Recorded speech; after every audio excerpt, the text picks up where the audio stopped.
My Lord was elevated as Judge, Supreme Court of India on 12th April 2013. I now request my Lord to address the gathering.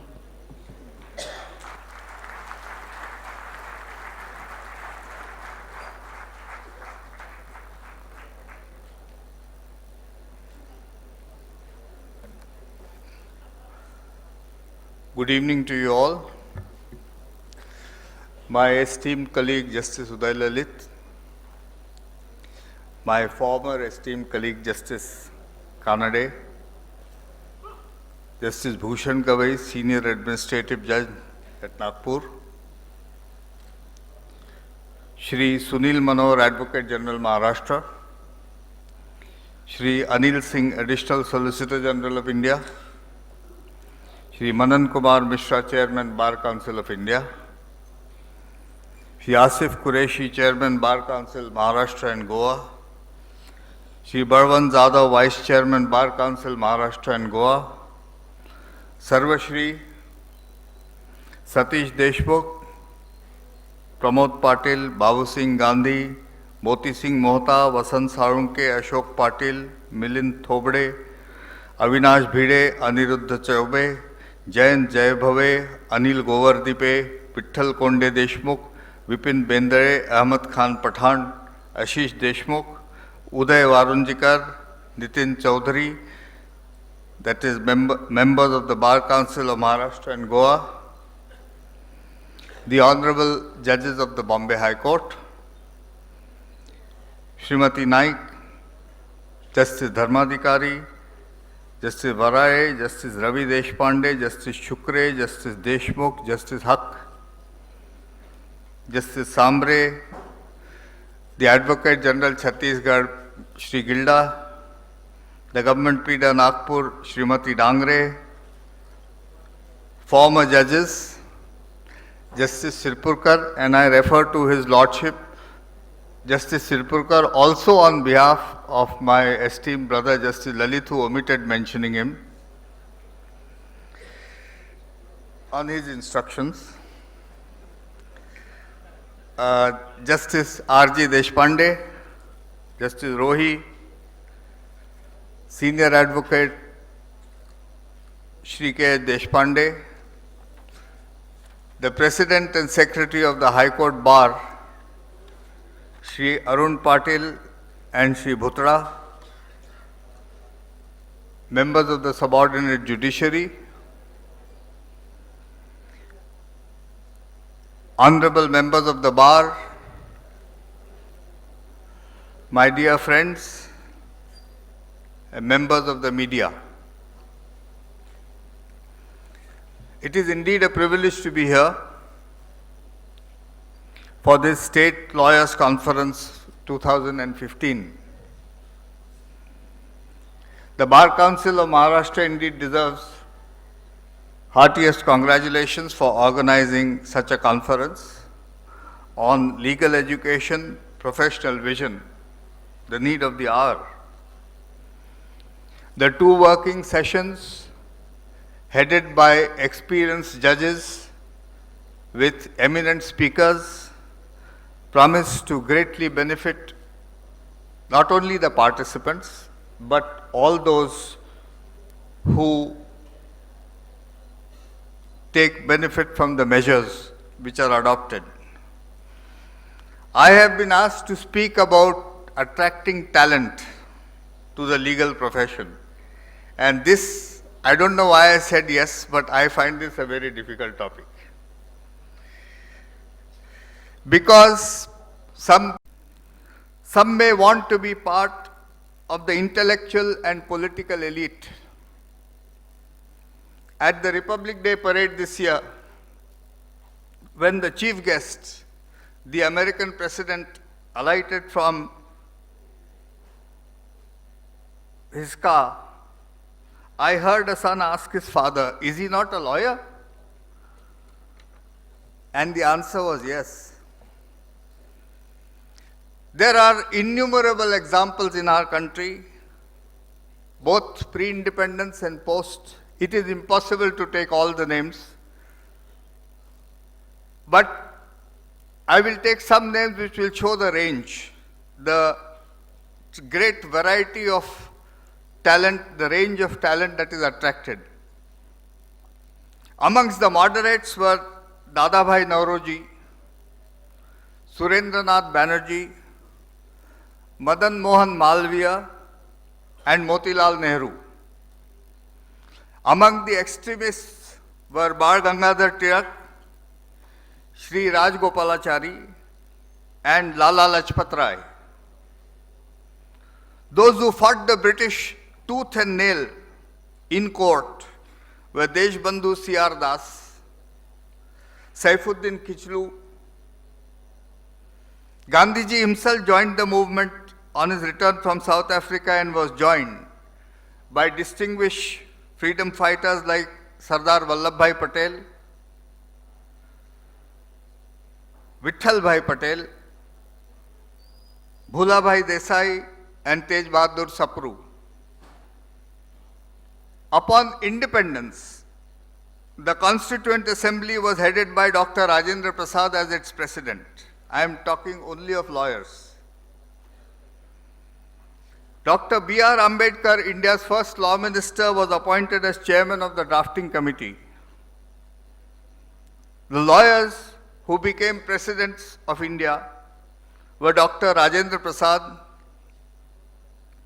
Shri V.V. Giri, Shri Fakhruddin Ali Ahmad, Shri R. Venkatraman, Shri Shankar Dayal Sharma, Srimati Pratibha Patil, and even the present President of India, Shri Pranab Mukherjee, who is also a member of the Supreme Court Bar.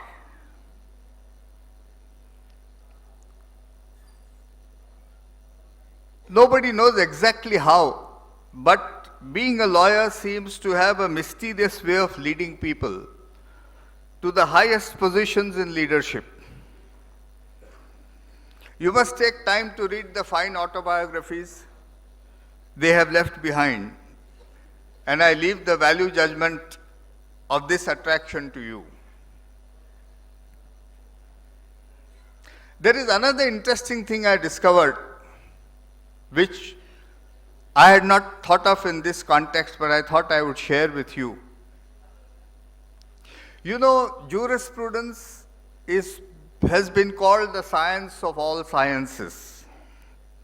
For good reason. Every lawyer knows he has to deal with accounts, mathematics, science, computer. There's nothing which is left out of the field. One example, every student of the physical sciences will tell you that one of the greatest scientists in the world has been Francis Bacon, known to us lawyers as Lord Bacon, the Lord Chancellor of England. In a recent book, not very recent, relatively, Will Durant called him one of the 10 greatest thinkers of all times, along with men like Plato, Aristotle, Copernicus, Newton, Voltaire, Darwin.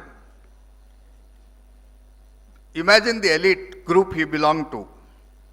It is said of him, he sent out a challenge to all lovers and servants of truth everywhere to bind themselves together in the new order and ministry of science, who held the mission of that thought was not a scholastic dispute, but an inductive inquiry into nature's laws. This is about a lawyer. The man who mapped out, as with royal authority, the unconquered fields of research and carried in his brave soul beyond any other man the full spirit and purpose of the modern mind, that is the Renaissance mind after the 16th century or so. He was Attorney General and Lord Chancellor of England. He resigned in unfortunate circumstances which we are not concerned with. He was found guilty of corruption.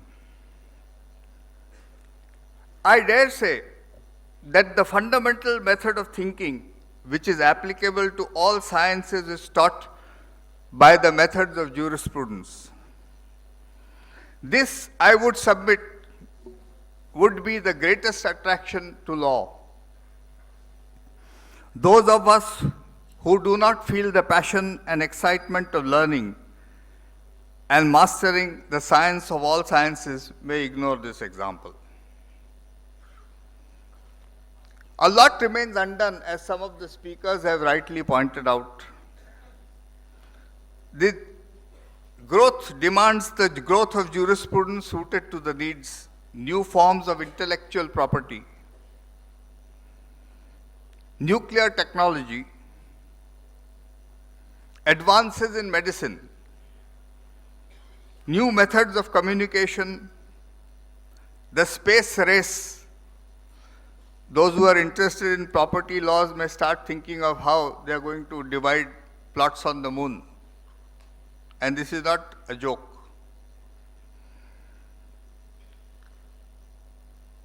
Then, new methods of destruction of the enemy needs to be regulated by some laws, international conventions. New methods of cooperation between countries and whatnot. It is as if the lawyers and lawmakers of this generation and those to come are being challenged to lay down laws which adequately protect the competing interests, all kinds of values, some which were considered abhorrent till only a decade ago. Those of you who have practiced criminal law for a long time knows how burdens have shifted, presumptions of innocence have shifted only because of a change in the social structure. This requires a new kind of training in both the real and the virtual world, cyber crimes, and there are vast opportunities for anyone willing to learn. It is not as though positions and name is all that lawyers acquire. Every generation of lawyers have those who have made it big in terms of money. Wherever you go, someone or the other points out to an expensive property which belongs to a lawyer. They talk of lawyers owning expensive cars, very beautiful cars, going around in private planes to argue cases, taking expensive holidays and filing big tax returns. You probably have heard more than me. In this day and age, it is a big attraction, and maybe there is nothing wrong with it, except that it is taken to be the goal itself and not rewards.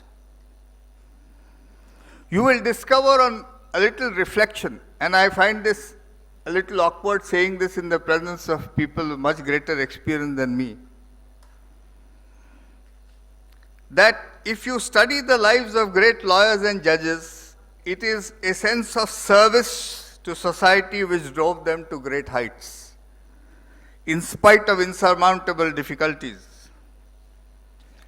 Through learning and service, one can reach the top and be the best in the country. There are opportunities to earn the respect of the entire world. And this reminds me of a story which emphasizes the importance of the pursuit of learning over the pursuit of wealth. It's a conversation between the goddess of wealth and a wise man. And you will pardon me for the mistakes in Sanskrit or the translation. It goes like this. Padme Murkha janeshu dadasi dravinam vidvatsu kim matsaraha. Hey Lakshmi, you bestow wealth on fools. Are you jealous of learned people? She says, Naham matsarani na chapi chapala naivasti murkhe ratihi. I am not jealous, nor am I fickle, nor do I have affection for fools. मूर्खेभ्यो द्रविणम ददामि नितराम तत्कारणम श्रूयताम. Listen to the reason. I always bestow wealth on fools, but pray listen to the reason. Vidwan sarva janeshu pujit tanuhu murkhasya nanya gatihi. A learned person is respected by everyone, but a fool has no other recourse. So I give him money. Long ago, and it's very interesting, I remember a conversation many years ago, where some of us was thinking, what can you be by being a lawyer? And one said that maybe you can be the most learned man in the country. That is possible, as a possibility. But you cannot ever be the richest man in the country. For that you have to go to business.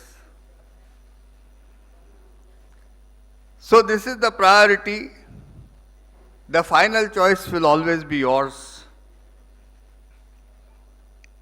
You will set your own goals, I am sure, and you will succeed in whatever goals you set. But remember, success arrives slowly and steadily. And there are many in this audience who will testify to this. I am reminded here of a saying from the Upanishad, quoted by Justice Hidayatullah in his Madras Convocation Address on the strategies for progress in life. He said, Shanay Panthaha, Shanay Kanthaha, Shanay Parvatalanganam, Shanayr Vidya, Shanayr Vittam, Panchetani Shanay Shanay. It means if you want to embark on a long journey, or weave a long cloth, or climb a mountain, or acquire knowledge, or a lot of money, go very slowly. With this, I wish you all the best. Jai Hind.